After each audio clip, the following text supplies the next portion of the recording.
ஓரிரு நாளில் இடைநிலை ஆசிரியருடைய ஊதிய முரண்பாடு சார்ந்து ஒரு நல்ல ஆக்கப்பூர்வமான செய்வதற்கான முயற்சிகளை தீர்த்து வைப்பதற்கான முயற்சிகளை மேற்கொள்கிறோன்னு சொல்லியிருக்காங்க.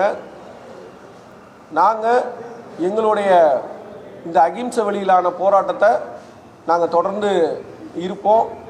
விரைவில் எங்களுக்கு மாண்புமிகு முதல்வர் அவர்கள் தலையிட்டு ஒரு நல்ல தீர்வை கொடுப்பாங்கன்னு நம்புகிறோம். நிச்சயமாக இந்த புத்தாண்டின் பரிசாக ஓய்வூதிய திட்டத்தை கொடுத்தாங்க. அதற்கடுத்து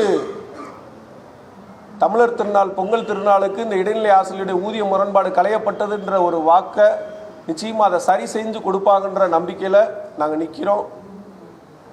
ஓரிரு நாளில் இதற்கான ஒரு தீர்வு எட்டப்படும். பேச்சுவார்த்தை சுமூகமாக சென்று கொண்டிருக்கிறது. இன்னும் ஓரிரு நாளில் இந்த பிரச்சனை முடிவடையும். நாங்கள் மிக தீவிரமாக போராட்ட களத்தில் இல்லாமல் நாங்கள் எப்பயும் போல் போராட்ட களத்துக்கு வர்றோம். டிபிஐ வளாகத்தான் வருவோம்.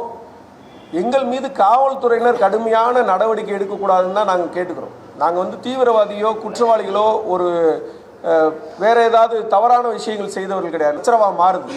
அவர்கள் அதை செய்யாத வரை நாங்களும் கண்டிப்பாக அடுத்த கட்டத்துக்கு போக மாட்டோம்.